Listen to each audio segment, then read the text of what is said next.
Bonjour tout le monde, je suis ravi de filmer cette première vidéo sur la chaîne des murmures de l'oracle, chaîne donc qui va être dédiée essentiellement, bien évidemment, à la cartomancie, sujet qui me passionne maintenant depuis plus de 3 ans.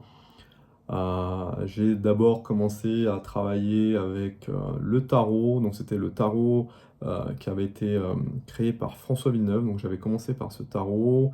Ensuite, j'ai également acheté un jeu tarot Rider-Waite, et puis je me suis particulièrement intéressé à l'oracle Béline, que je pratique maintenant assez régulièrement.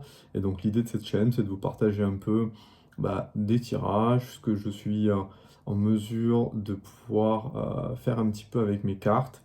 Donc, et puis, vous partager ma passion, parce que c'est quelque chose vraiment qui m'anime. Vous savez, moi, je fais un métier qui est relativement très terre à terre, et en fait, je trouve que la cartomancie me permet de toucher du doigt, en tout cas, un domaine bien plus spirituel, quelque chose qui m'anime aussi depuis que je suis enfant. Moi, j'ai toujours baigné finalement dans la spiritualité. Ma maman était très croyante et consultait de temps en temps effectivement des médiums. Et voilà, moi j'ai grandi dans ce milieu-là.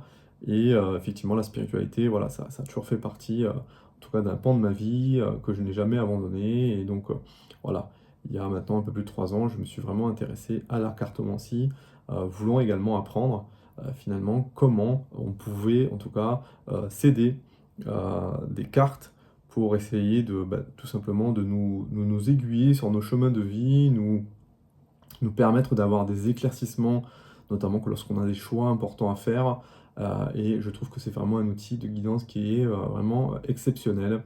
Voilà, pas forcément uniquement sur la divination, hein. Le but c'est pas non plus de prédire l'avenir. Vous savez que les énergies ont tendance quand même à bouger assez régulièrement, et c'est pas parce que on voit quelque chose aujourd'hui que les choses ne peuvent pas changer suite à un événement, que malheureusement, voilà, on ne peut pas non plus tout prévoir. En tout cas, je trouve que c'est vraiment un outil vraiment exceptionnel. Voilà. Il fait pas que de la divination, également il fait du psychologique, il fait de la guidance sur plusieurs aspects de sa vie.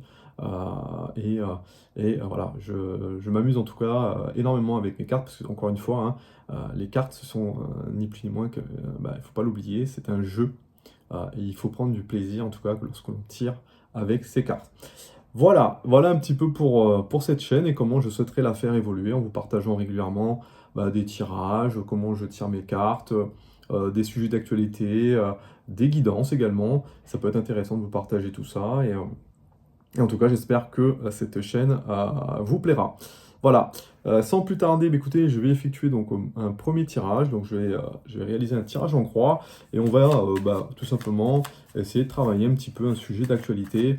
Vous savez que en ce moment, il y a une tension entre les États-Unis et l'Iran.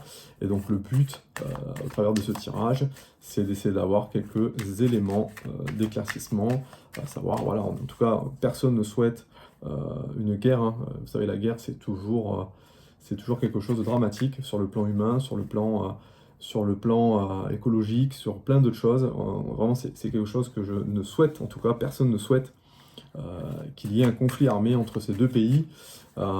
Et on va essayer, voilà, de voir un petit peu comment va évoluer finalement la relation entre les États-Unis et l'Iran ces prochains mois.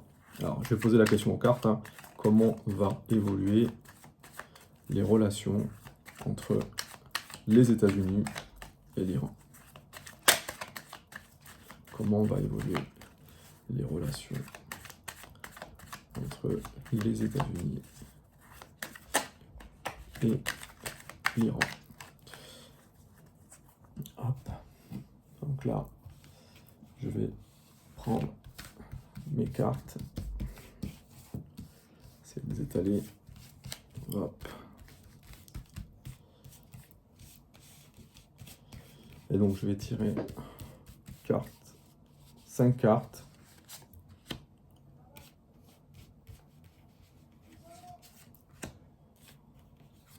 Allez, on va essayer d'en tirer 6. Voilà. Hop.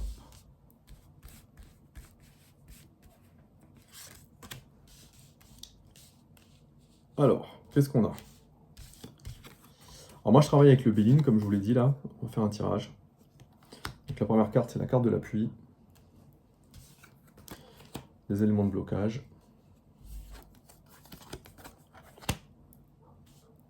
Futur proche.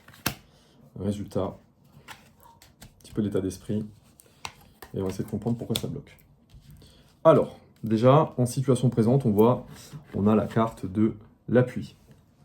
Alors l'appui, ça vient nous signifier tout simplement qu'aujourd'hui, vous avez forcément des forces en présence. On a des éléments, voilà, on sait que par exemple, typiquement, l'Iran était en conflit récemment avec Israël. On sait que le conflit, on sait que la zone un peu géopolitique au Moyen-Orient est très très complexe. Et aujourd'hui, si vous voulez, on voit que les États-Unis ont pris clairement le leadership, notamment avec Donald Trump. Et ce qui ressort de tout cela, c'est que suite à des manifestations qui ont lieu actuellement en Iran contre le régime des mollahs, les États-Unis, clairement, apportent leur soutien donc, à ce mouvement et donc ont décidé voilà, de mettre un peu la pression finalement sur l'Iran. On sait qu'également il y avait un contexte qui était assez particulier sur l'Iran, étant donné que l'Iran essaie de développer un programme nucléaire. Et il y a eu d'ailleurs des bombardements israéliens, puis également des bombardements américains. Et on voit que tout ça, finalement, crée un espèce de phénomène de cocotte minute.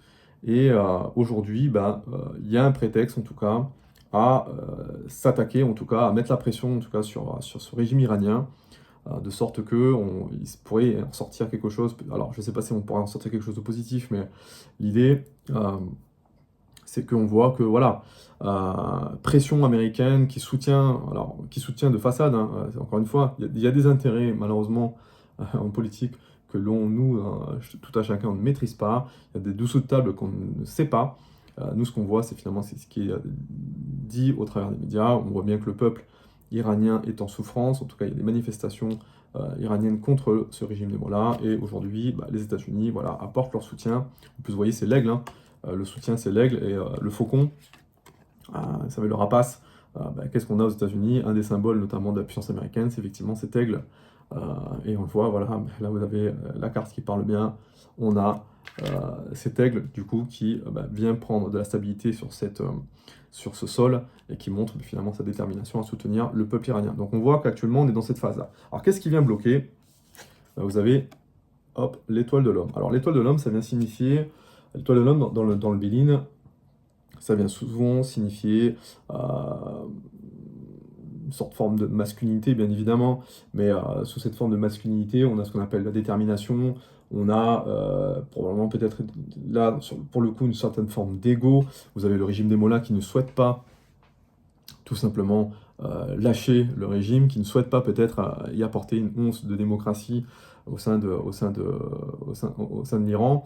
Et effectivement, vous avez voilà, les têtes fortes, vous avez Donald Trump, et puis vous avez le mollah. Donc vous voyez que l'étoile de l'homme, c'est un peu ça, c'est-à-dire qu'on a une espèce de guerre un peu d'ego entre deux façons de voir les choses. Un pays démocratique qui tente à garder son hégémonie sur le reste du monde, qui souhaite continuer à garder cette domination qui est de plus en plus contestée d'ailleurs hein, sur la scène géopolitique avec la Chine, etc. Et puis donc vous avez à la tête donc, Donald Trump, et puis à côté de ça, vous avez ce régime iranien qui essaye de subsister au travers du coup le mollah, et donc vous avez effectivement, qu'est-ce qui bloque? C'est ces personnalités-là, voilà, tout simplement. Et derrière, pourquoi ça bloque?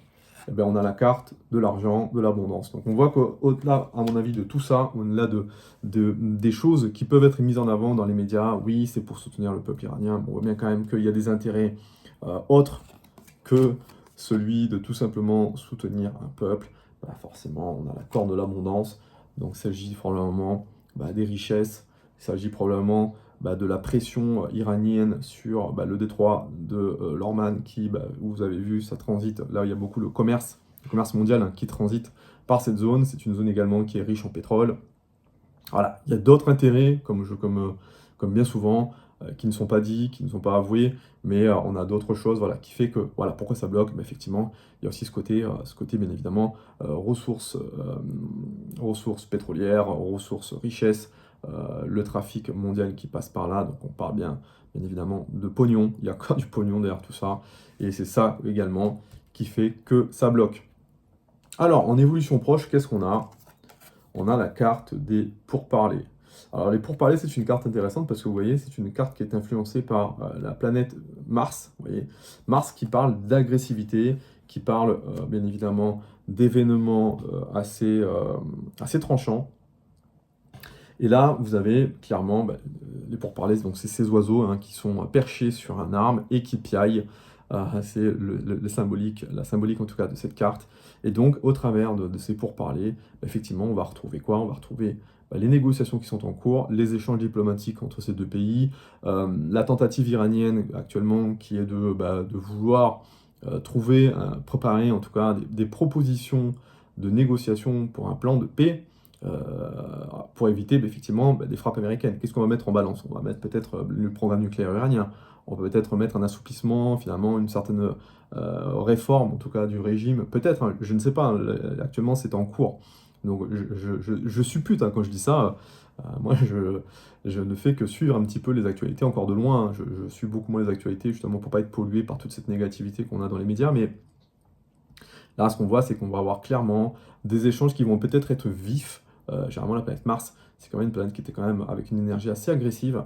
Donc, on va avoir des échanges qui vont être vifs, des débats probablement assez houleux, que ce soit dans chaque parti, hein, que ce soit au parti interne iranien, mais aussi aux États-Unis, hein, parce que concrètement, est-ce que le Congrès va peut-être aussi avoir un discours peut-être un peu plus modérateur que celui de Trump, qui lui, clairement, met la pression. On a envoyé des avions, on a envoyé des porte-avions près de l'Iran pour mettre vraiment une grosse pression, en tout cas en montrant que voilà, on va imposer en tout cas par les armes, en tout cas par la dissuasion, entre guillemets, on se prépare également à frapper. Donc il y a aussi ce côté un peu, voilà, vraiment ce côté dissuasif, concrètement, si tu veux avoir la paix, il va falloir amener des billes, et je pense que les pourparlers en tout cas vont être assez nombreux, des échanges assez nombreux, nourris. Qu'est-ce qui va en ressortir de tout ça? Hop, on a la carte du bonheur. Et donc, je me dis qu'avec cette carte du bonheur, donc clairement, qu'est-ce qu'on a? Le bonheur, c'est quoi? C'est le bonheur, forcément, quelque chose de plutôt positif. Donc déjà, on évite probablement la guerre, on évite probablement les frappes. On va éviter également que des populations se fassent, je pense, massacrer dans les bombardements, parce que, encore une fois, hein, les bombardements, c'est jamais propre, hein, on croit que voilà, on bombarde juste des sites nucléaires, on parle jamais en fait des personnes qui se trouvaient peut-être à l'intérieur des installations. La guerre, c'est toujours, pour moi, source de drame. Voilà, les frappes, c'est jamais clean une frappe, même une frappe aérienne de précision. Et là, pour moi, ça montre clairement que voilà, on évite les frappes, on trouve une solution finalement peut-être qui conviendra un petit peu à tout le monde, que ce soit du côté du régime iranien, mais aussi du côté américain. Le bonheur, c'est quoi? C'est tout simplement que chacun rentre à la maison, notamment je pense aux soldats américains qui rentrent à la maison voilà, sains et saufs, que les bases américaines ne se fassent pas frappées par les missiles iraniens, et que finalement on n'ait pas des villes iraniennes qui également se fassent bombarder, parce qu'on le sait toujours, il y a toujours des victimes malheureusement civiles qui décèdent hein, lors de frappes aériennes, lors de guerres. Donc c'est vraiment pour moi, encore une fois, je suis très très sensible à ça. La solution de guerre n'est jamais la bonne solution, mais je pense que voilà, les choses vont être quand même portées sur du positif. Et finalement, ce qui va ressortir de tout ça, c'est quand même des choses vraiment positives. Le bonheur, c'est quand même une carte très positive dans le Béline. Ce qu'on voit de manière globale, hein, si on fait un petit peu une synthèse de tout ça, c'est qu'aujourd'hui, voilà, on a envoyé, et c'est marrant, hein, cette carte de l'eau qui ressort. Pourquoi? Parce que, ça fait quand même occurrence à ces porte-avions hein, qui sont partis près du Golfe Persique, qui sont partis dans le Golfe Persique pour mettre la pression en tout cas sur l'Iran. On ne sait pas où on va aujourd'hui parce que pour le moment, les pourparlers vont bientôt intervenir. Il va y avoir des discussions pour justement éviter tout ça. Voilà, on ne sait pas trop aujourd'hui où on va sur ce conflit. Est-ce que ça va frapper? Est-ce que il y aura la guerre? Est-ce qu'il y aura une riposte? Enfin voilà, on se pose beaucoup de questions, mais encore une fois, ce qui ressort de tout ça, c'est la carte du bonheur. Voilà. Donc, si je devais résumer tout ça, le peuple iranien, ou en tout cas des forces en présence, bénéficie du soutien des États-Unis, également, je pense, d'Israël, également qui est en sous-main. Derrière, on a quoi? Qu'est-ce qui vient bloquer finalement? Ce sont tout simplement les têtes pensantes, en tout cas les têtes dirigeantes, que ce soit Trump, que ce soit le Mollah, que ce soit également, je pense, Netanyahou du côté israélien. Pourquoi? Parce qu'on a des intérêts qui sont autres que finalement ce soutien de façade du peuple iranien. Il y a bien évidemment les ressources pétrolières, les ressources financières et autres. On va avoir cette phase pour parler, mais encore une fois, vous le savez, c'est dit dans les médias, donc là-dessus je vous invente rien. Mais clairement, ce qui est marrant, c'est que ça ressort dans ce tirage que j'ai tiré devant vous, hein, donc j'ai pas triché. Et puis, ce qui ressort de tout ça, bien évidemment, c'est la carte du bonheur, le résultat, donc, qui est vraiment positif, même si aujourd'hui, effectivement, nous ne savons pas très bien où est-ce que nous allons. Voilà, voilà comment j'interprète ce tirage. Donc pour moi, il n'y aura pas... Finalement, comment vont évoluer les relations? Voilà, encore une fois, comment vont évoluer les relations entre les États-Unis et l'Iran? Concrètement, les choses devraient s'apaiser. Voilà un petit peu pour ce tirage. J'espère que finalement mon interprétation des cartes vous a plu. J'espère que cette petite vidéo vous a plu. Si c'est le cas, écoutez, je vous invite à me mettre un petit pouce bleu pour m'encourager pour la suite des vidéos sur cette chaîne. Et puis, bien évidemment, n'hésitez pas à vous abonner. Vous savez que c'est important de s'abonner. Pourquoi? Parce que c'est tout simplement l'algorithme YouTube, hein, les petits robots là, qui sont derrière YouTube, ils se basent là-dessus finalement pour faire en sorte que vos vidéos elles soient mises en avant, voilà, tout simplement par l'algorithme. Donc l'idée, c'est pour moi, encore une fois, c'est de voir un petit peu cette chaîne grandir avec vous et votre soutien. Donc voilà, je vous remercie en tout cas pour vos futurs abonnements et je vous souhaite en tout cas un excellent week-end et je vous dis à bientôt sur la chaîne pour une prochaine vidéo. Bye bye!